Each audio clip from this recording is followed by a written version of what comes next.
علیکم ورحمۃ اللہ وبرکاتہ۔ وعلیکم السلام ورحمۃ اللہ وبرکاتہ۔ جی پہلوان صاحب کیا بات ہے، بہت گھبرائے ہوئے اور ڈرے ہوئے اور پریشان نظر آ رہے ہو، آپ تو بہت بہادر ہیں، کس چیز سے ڈر گئے ہیں؟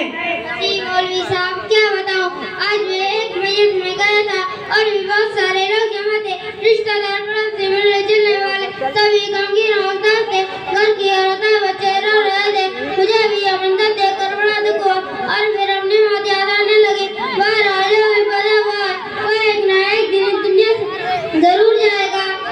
اچھا تو پہلوان صاحب آپ مرنے سے ڈر رہے ہیں؟ جی مولوی صاحب میں مرنے سے نہیں ڈرتا ہوں، جمعہ میں امام صاحب کی تقریر سن کر اتنا تو مجھے یقین ہو گیا کہ موت تو آنی ہے، لیکن میرے ذہن میں یہ سوال بار بار ابھر رہا ہے کہ مرنے کے بعد کیا ہوگا، کیسے حالاتوں سے سامنا ہوگا۔ جی پہلوان صاحب مرنے کے بعد انسان قبر میں جائے گا، یہ اس کی سب سے پہلی منزل ہے۔ قبر میں دو فرشتے جن کا نام منکر نکیر ہے زمین کو چیرتے پاتے آتے ہیں اور ہر میت سے یہ سوال کرتے ہیں، من ربک کا، تیرا رب کون ہے؟ من دین کا، تیرا دین کیا ہے؟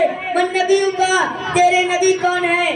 جی حضرت ذرا صحیح بتائیں، یہ دو فرشتے جن کا نام ابھی آپ نے لیا، مجھے تو ان کا نام بھی سن کر ڈر لگ رہا ہے کہ ہمارے ایک کی قبر میں آتے ہیں اور ہر مرنے والے سے یہی سوال کرتے ہیں کیا میری قبر میں بھی آئیں گے؟ جی ہاں، ڈرانے فرشتے ہر کسی کی قبر میں آتے ہیں اور یہ سوال کرتے ہیں اور آپ کی قبر میں بھی آئیں گے اور یہ سوال کریں گے۔ اچھا مولوی صاحب یہ بتائیں کہ کیا سارے مرنے والوں سوالوں کا صحیح جواب دے دیتے ہیں؟ جی نہیں، کچھ لوگ صحیح جواب دیتے ہیں اور کچھ لوگ جواب میں لا ادری ہاں ہاں کہتے ہیں، یعنی میں کچھ نہیں جانتا۔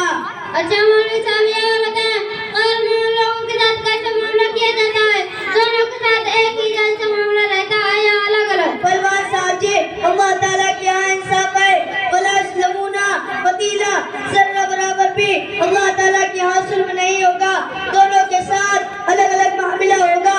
اگر مرنے والے کے اعمال اور اخلاق اچھے ہیں، یعنی اللہ اور اس کے رسول کی مرضی کے مطابق زندگی گزاری ہے تو اس کی قبر میں جنت کی کھڑکی کھول دی جاتی ہے، اس کی قبر کو پوشیدہ کر دیا جاتا ہے اور اس کو نور سے بھر دیا جاتا ہے اور اس پر نیند طاری کر دی جاتی ہے، وہ رات وہ سکون کے ساتھ اس میں قیامت تک سوتا رہے گا، ذرہ برابر بھی اس کو کسی طرح کی تکلیف نہیں پہنچے گی۔ اور اگر مرنے والے کے عمل خراب ہیں تو قبر میں اس کے ساتھ کیسا معاملہ ہوتا ہے؟ پہلوان صاحب جی اس کے ساتھ قبر کا سلوک بڑا ہی خطرناک ہوتا ہے، جس کو بتاتے ہوئے کلیجہ منہ کو آتا ہے۔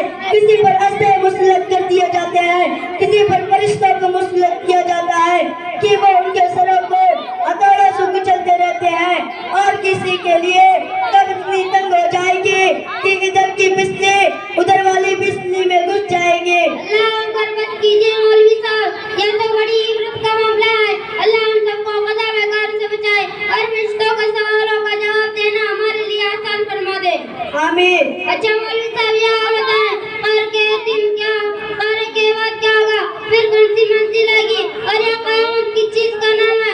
ہم بچپن سے اپنی دادی صاحبہ اور نانی جان سے سنتے چلے آ رہے ہیں کہ قیامت آئے گی، قیامت آنے والی ہے، مولانا صاحب یہ بتاؤ قیامت کہاں سے آئے گی، امریکہ سے آئے گی یا لندن سے آئے گی اور کب آئے گی؟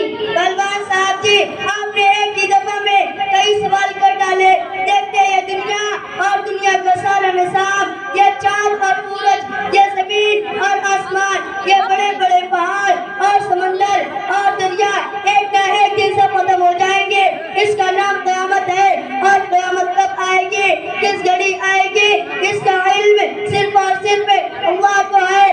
آئی بات آپ کی سمجھ میں؟ جی ہاں۔ پہلوان صاحب جی قیامت نہ تو امریکہ سے آئے گی اور نہ لندن سے آئے گی، بلکہ اللہ تعالیٰ کا حکم ہوگا اور یہ ساری دنیا فنا ہو جائے گی، یعنی قیامت آ جائے گی، بس اسی کا نام قیامت ہے۔ مولوی صاحب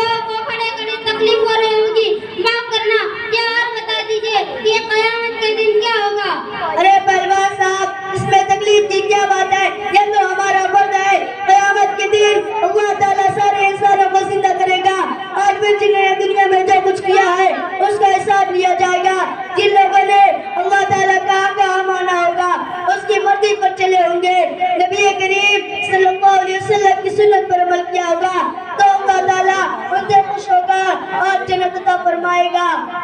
مولوی صاحب وقت کافی گزر چکا, پھر ملیں گے اور تفصیلی بات ہوگی انشاءاللہ. السلام علیکم ورحمۃ اللہ وبرکاتہ. وعلیکم السلام. بڑے بائیں ہاتھ سے